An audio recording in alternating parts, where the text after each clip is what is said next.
বাবা জ্যামাইকান, মা বাংলাদেশি, কোন দেশের হয়ে খেলবেন কিউবা মিচেল ছিলেন দ্বিধা দ্বন্দ্বের শেষমেশ। বাংলাদেশি সমর্থকদের ভালোবাসা ও আবেগের কাছে হেরে যান ইংল্যান্ড প্রবাসী ফুটবলার। জাতীয় দলে খেলতে না পারলেও ঘরোয়া লিগে বাসা বেঁধেছেন এই মিডফিল্ডার। ন্যাশনাল টিমে খেলতে না পারার আক্ষেপ ও কিংসে যোগ দেয়া সহ নানা বিষয়ে খেলাযোগের সঙ্গে খোলামেলা কথা বলেছেন এই ইয়াংস্টার। লালমনিরহাট বসে কিউবার কথা শুনেছেন হাসান সজীব। উত্তরবঙ্গের খেলাধুলার দুয়ার নাকি অনেকটা বন্ধের পথে। এ নিয়ে কাভারেজ করতে আমরা বিভিন্ন জেলা ঘুরে এই মুহূর্তে অবস্থান করছি সীমান্তবর্তী জেলা লালমনিরহাটে। আর এখানে এসে খেলাযোগ দর্শকদের জন্য দারুণ একটা সুখবর নিয়ে হাজির হয়েছি। অনেক দিন যোগাযোগ করার পর কিউবা মিচেল বাংলাদেশের প্রথম কোনো টেলিভিশনে সাক্ষাৎকার দিতে রাজি হয়েছে। সুদূর ইংল্যান্ড থেকে লালমনিরহাটে বসে আমরা কিউবার সঙ্গে সরাসরি যুক্ত হব অনলাইনে।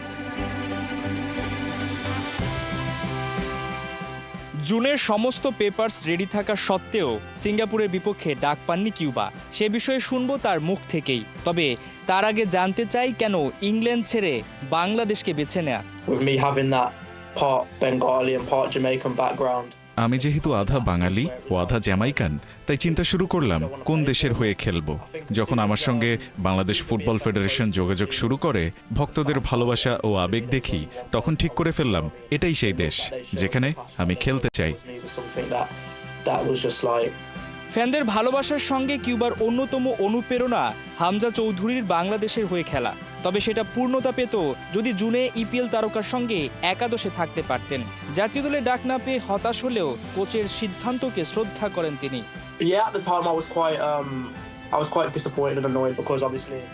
হ্যাঁ, আমি খুব হতাশ ছিলাম, কারণ অনেক এক্সাইটেডও ছিলাম। জাতীয় দলে খেলা প্রথম অভিজ্ঞতা হতো, কিন্তু সব কাগজপত্র দেরিতে হয়েছিল। কে সিদ্ধান্ত নিয়েছিল জানি না, তবে একজন কোচ নিশ্চয়ই চাইবেন স্কোয়াড যেন সময় মতো তৈরি থাকে।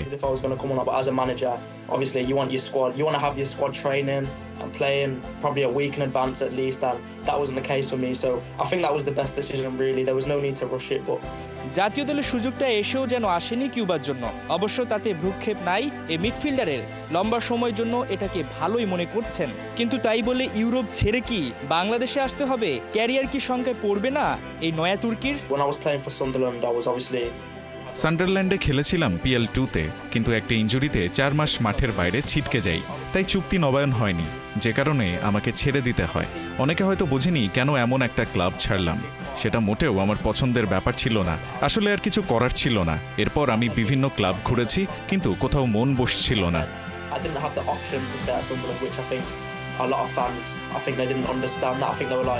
কিন্তু বসুন্ধরা কিংসকে কেন বেছে নেয়া, যেখানে বাংলাদেশের ঘরোয়া লীগ বেশ পিছিয়ে? বসুন্ধরা যখন যোগাযোগ করলো, পরিকল্পনা বলল এবং জাতীয় দলে খেলার সুযোগ দিল, তখন মনে হলো এটাই আমার জন্য সেরা সিদ্ধান্ত। যেমন রোনালদো সৌদি আরবে গিয়ে লিগ পরিবর্তন করেছিল, আমিও চেয়েছি বিপিএলে গিয়ে পরিবর্তন আনতে। আমি চাই ভক্তরা এটা পজিটিভলি দেখুক। কিউবার লক্ষ্য পরিষ্কার, বয়স মোটে 19, ঘরোয়া লিগে থিতু হয়ে খেলতে চান জাতীয় দলে। তবে তার আগে অনূর্ধ্ব 23 দলে তো অভিষেক হচ্ছে। এখান থেকেই বিশ্বকাপে খেলার স্বপ্ন দেখেন এই আপকামিং ইয়াংস্টার। আমাদের দল দিন দিন ভালো করছে, শতভাগ বিশ্বাস করি একদিন আমরা ফুটবল বিশ্বকাপ খেলব।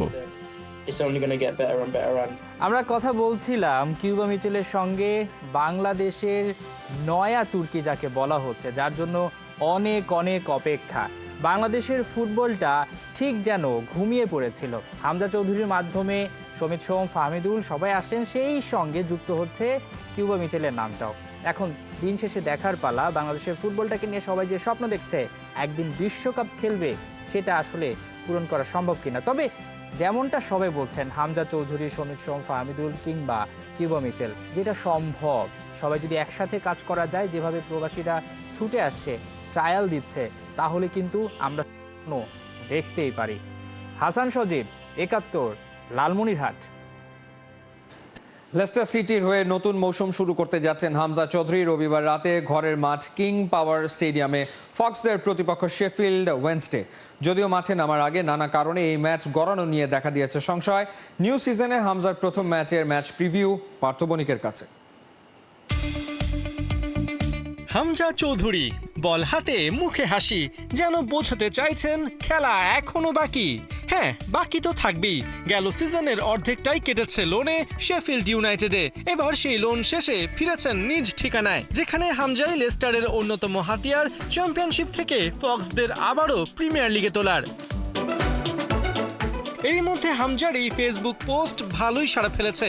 চ্যাম্পিয়নশিপ শুরুর দিনেই হামজা জানিয়ে দিয়েছেন 2025-26 মৌসুমের প্রি সিজন শেষ, নতুন মৌসুমের জন্য তিনি প্রস্তুত। আর নতুন মিশনের প্রথম অ্যাসাইনমেন্টে রবিবার তাদের প্রতিপক্ষ শেফিল্ড ওয়েনেসডে। হামজা মাঠে নামবেন সেটা দেখার জন্য বাংলাদেশের ফ্যানরা যেমন বসে আছে, তেমন শেফিল্ড ওয়েনেসডে রবিবার মাঠে নামবে কিনা সেটার অপেক্ষায় আছেন হামজারা। কারণ শেফিল্ড ওয়েনেসডে মালিকের অদক্ষ পরিচালনায় এরই মধ্যে ক্লাব ছেড়ে চলে গেছেন বিভিন্ন পর্যায়ের 19 ফুটবলার। তাই রেগুলার কোচ হেনরিক পেডারসনের জন্য ফুটবলার অ্যাভেলেবেল আছে মাত্র 15 জন। ক্লাবের দুরবস্থায় ফ্যানরাও মুখ ফিরিয়ে নিয়েছে। ম্যাচ ডেতে কিং পাওয়ার স্টেডিয়ামে শেফিল্ডের জন্য বরাদ্দ করা 3300 সিট ফুল হবে কিনা সেটা নিয়েও আছে ঘোর সংশয়। এদিকে হামজার ক্লাবের বড় ড্রব্যাক জেমি ভার্ডির বিদায়। দল প্রিমিয়ার লিগ থেকে রেলিগেটেড হওয়ায় 13 বছরের সম্পর্ক ছিন্ন করে লেস্টার ছেড়েছেন এই স্ট্রাইকার। পাশাপাশি বিদায় নিয়েছেন কনর কোডি ও ম্যাডস হারমেনসেন। এমন অবস্থায় নতুন কোচ সিফুয়েন্তেসের জন্য হামজাই মোক্ষম অস্ত্র। ফ্রেন্ডলিতে 3 ম্যাচে হামজাকে খেলিয়েছেন লেস্টার কোচ, যেখানে 3টাতেই জয়ের পেছনে ছিল হামজার অবদান। তাছাড়াও চ্যাম্পিয়নশিপ মৌসুম ফুরফুরে আবহেই শুরু করতে যাচ্ছে লেস্টার। এক এফসি কোলন ছাড়া জিতেছে বাকি 5 প্রি সিজন ফ্রেন্ডলিতে। তাই হামজাদের জন্য অনেকটাই সহজ জয় দিয়ে মৌসুম শুরু করার চান্স আছে রবিবার। লেস্টারের হোম গ্রাউন্ড কিং পাওয়ার স্টেডিয়ামে খেলা শুরু রাত 9:30টায়। পার্থ বণিক, 71। অনূর্ধ্ব 20 নারী এশিয়ান কাপ বাছাইয়ে গুরুত্বপূর্ণ ম্যাচে এবার বাংলাদেশের প্রতিপক্ষ শক্তিশালী সাউথ কোরিয়া। ভিয়েন্তিয়ানে রবিবার বিকাল 3টায় শুরু হবে ম্যাচ। টুর্নামেন্টে দারুণ ছন্দে আছে পিটার বাটলারের শিষ্যরা। নিজেদের প্রথম ম্যাচে স্বাগতিক লাওসকে হারিয়েছে 3-1 গোলে। এরপর তিমুর লেস্তেকে 8 গোলে উড়িয়ে দেয় আফিদা সাগরিকারা। সাউথ কোরিয়া সমান 6 পয়েন্ট নিয়েও গোল বেশি করায় এইচ গ্রুপের টেবিল টপার বাংলাদেশ। শক্তির বিচারে কোরিয়া এগিয়ে থাকলেও বাংলাদেশ চাইবে ম্যাচটা জিতে। অবশ্য ড্র করলেও গ্রুপ চ্যাম্পিয়ন হয়ে মূল পর্বে উঠে যাবে লাল সবুজের প্রতিনিধিরা। ড্র করলেও বাংলাদেশ গ্রুপ চ্যাম্পিয়ন হয়ে সরাসরি কোয়ালিফাই করবে অনূর্ধ্ব 20 নারী এশিয়ান কাপে। অবশ্য হেরে গেলেও বেস্ট 3 রানার্স আপ দল হিসেবে কোয়ালিফাই করার সুযোগ থাকবে বাংলাদেশের জন্য।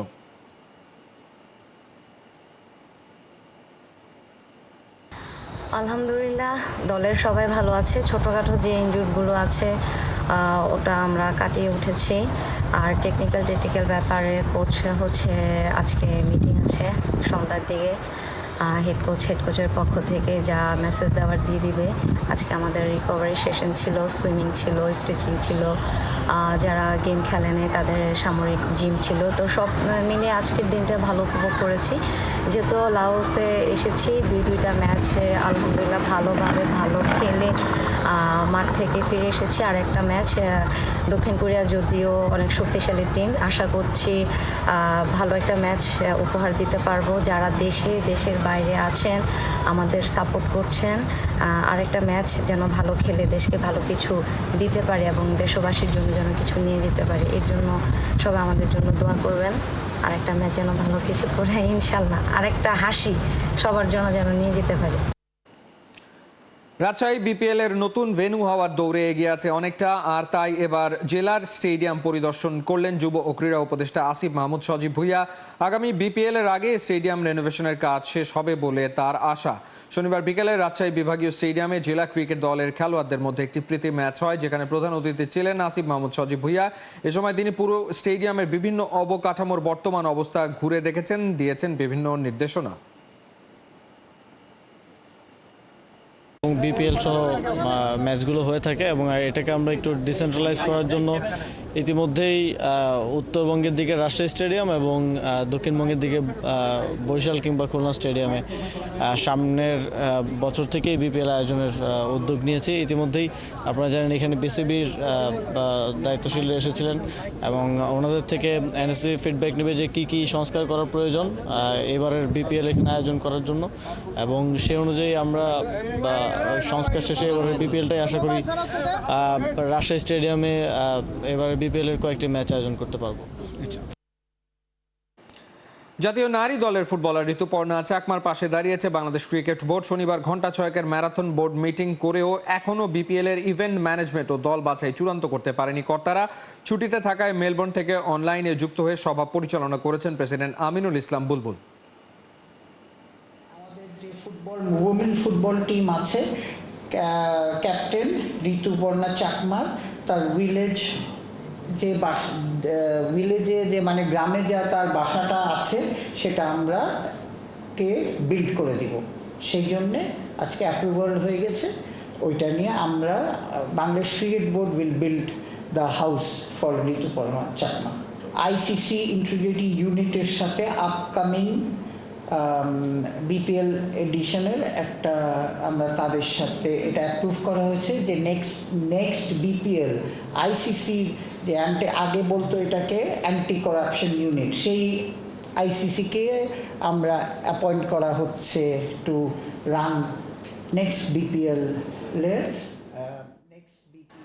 বাংলাদেশের আন্ডার 19 ক্রিকেটে এবার গ্র্যান্ড ফাইনালের দামামা। রবিবার ত্রিদেশীয় যুব ওয়ানডে টুর্নামেন্টের ফাইনালে সাউথ আফ্রিকা যুব দলের বিপক্ষে মাঠে নামবে বাংলাদেশ। হারারেতে দুপুর 1টায় শুরু হবে ম্যাচ। সিরিজের দারুণ ছন্দে আছে ইয়াং টাইগাররা। ব্যাটিং এবং বোলিং দুই ডিপার্টমেন্টেই ছড়িয়েছে আলো। ফাইনালের আগে সবশেষ ম্যাচে জিম্বাবুয়েকে হারিয়েছে 160 রানের বিশাল ব্যবধানে। ফাইনালের প্রতিপক্ষ সাউথ আফ্রিকার বিপক্ষেও এ সিরিজে পারফরমেন্সের বিচারে এগিয়ে আছে আজিজুল হকের দল। দুই দলের 3 দেখায় বাংলাদেশের জয়ের 2টিতে, আর প্রোটিয়ারা জিতেছে 1টিতে ফাইনালের আগে, তাই মানসিকভাবে বেশ এগিয়ে থাকবে ইয়াং টাইগাররা। তবে সবশেষ দেখায় হারের বদলা নিতে সর্বোচ্চ চেষ্টা করবে সাউথ আফ্রিকার। লড়াইটা তাই হবে হাড্ডাহাড্ডি।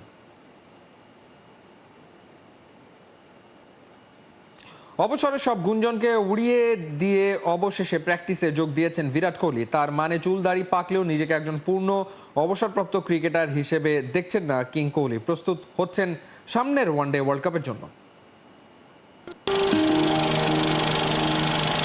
আনুশকা শর্মার সাথে নিয়মিত লন্ডন যাচ্ছেন বিরাট কোহলি। সেখানে নিজেদের বাড়ি কিনছেন অথবা কেনার জন্য পছন্দ করছেন। খুব সম্ভবত ক্রিকেটটা ছাড়ার পর চলে যাবেন লন্ডনেই। সেখানে বেছে নেবেন নিভৃত জীবন যাপনের একটা উপায়, যেখানে রাস্তা দিয়ে নিশ্চিন্তে হেঁটে বেড়ানো যায়। কোহলি কিংবা তার স্ত্রী আনুশকাকে দেখেই ফ্যানরা তেড়ে আসবে না সেলফির আবদার নিয়ে। আর আনুশকার শুটিং থাকলে কাজ সারবেন লন্ডনে স্থায়ী ঠিকানা ধরেই। এসবের কিছুই কোহলি কিংবা আনুশকার বয়ান নয়, বরং তাদের ঘিরে সোশ্যাল মিডিয়ায় ছড়িয়ে পড়া কয়েকটা ছবির ভিত্তিতে কিছু অনুমান, আর তা থেকে ডালপালা মেলা গুঞ্জন। তেমনই এক গুঞ্জনকে মিথ্যা প্রমাণ করতে রীতিমতো ঘাম ঝরে গেছে গণমাধ্যমগুলোর। বলা নেই কওয়া নেই, হঠাৎ একদিন কোহলিকে দেখা গেল কোনো এক প্র্যাকটিস গ্রাউন্ডে কাঁচা পাকা চুল দাড়িতে হাসি মুখে গুজরাট টাইটান্সের অ্যাসিস্ট্যান্ট কোচ নাইম আমিনের সাথে। ছবিটা কোহলি নিজেই দিয়েছিলেন ইনস্টাগ্রামে, আর তা নিয়েই এতই আলোচনা শুরু হলো যে কোহলি নিজেই পাকা চুল দাড়ি নিয়ে মন্তব্য করেন। 5 টেস্টের সিরিজ খেলতে ভারত যেদিন ইংল্যান্ডে যাচ্ছিল, কোহলি সেদিনই বললেন মাত্র 2 দিন আগেই চুল দাড়ি রং করেছিলেন, কিন্তু সময় যখন ঘনিয়ে আসে 2 দিন পর পর রং করেও আসল ব্যাপারটা ঢাকা যায় না। কন্ট্রোভার্সি থেকে বাঁচতেই করেছিলেন সাধারণ সাদামাটা মন্তব্যটা, কিন্তু সেটাই যেন দাবানলের মতো ছড়িয়ে দিল আরো বড় কন্ট্রোভার্সি। তার এই সময় ঘনিয়ে আসা বলতে কোহলি কি বোঝালেন? তিনি কি টি-20 আর টেস্টের মতো ওয়ানডে থেকেও নিজের অবসরের কথা বললেন, নাকি কোনো বড় রোগ বাঁধিয়েছেন? এমন নানা জল্পনা কল্পনা ফেদে বসা হলো সোশ্যাল মিডিয়ায়। তবে এবার হয়তো বিরাট কোহলি কথায় নয় কাজে বিশ্বাস করলেন। সবার মুখে কুলু পেটে যোগ দিলেন অনুশীলনে। ওয়ানডে ফরম্যাটের মিশন আর হাই ইন্টেন্সিটির আইপিএলে তরুণদের সাথে পাল্লা দিয়ে নিজেকে আপ টু দ্য মার্ক রাখতে হবে। তো ব্লু জার্সিতে অন্তত ছুটবেন নেক্সট ওয়ার্ল্ড কাপ পর্যন্ত। অবসরের সিদ্ধান্ত হয়তো তারপর ভাবা যাবে। আর ফ্র্যাঞ্চাইজি লিগ ছেড়ে লন্ডনে গিয়ে বাচ্চার ডায়াপার চেঞ্জের দায়িত্ব হয়তো এখনই নেবেন না, কারণ তার জন্য জীবনের ঢের সময় বাকি পড়ে আছে। যদিও বড় সময় কারো কারো জন্য কেটে যায় চোখের পলকে। এই যেমন রোহিত শর্মার সাথে প্যারালালি নিজের টি-20 আর টেস্ট ক্যারিয়ারের ইতি টেনে দিয়েছেন। অনেকের কাছে মনে হতেই পারে ওরা শুরুই তো করলেন এই তো সেদিন। এবার বছরের শেষ দিকে অস্ট্রেলিয়া আর সাউথ আফ্রিকার সফরের আগে ভারতের ওয়ানডেতে কোনো ম্যাচই নেই, তাই অনেকেই সন্দেহ করছে ওই ব্লু জার্সিতে কোহলি কিংবা রোহিত নির্বাচকদের কোনো প্ল্যানে আদৌ আছেন কিনা। আর সেটা নিশ্চিত হতে অবশ্য অপেক্ষা করতে হবে আরও কিছুদিন। খালিদ জামিল, ৭১।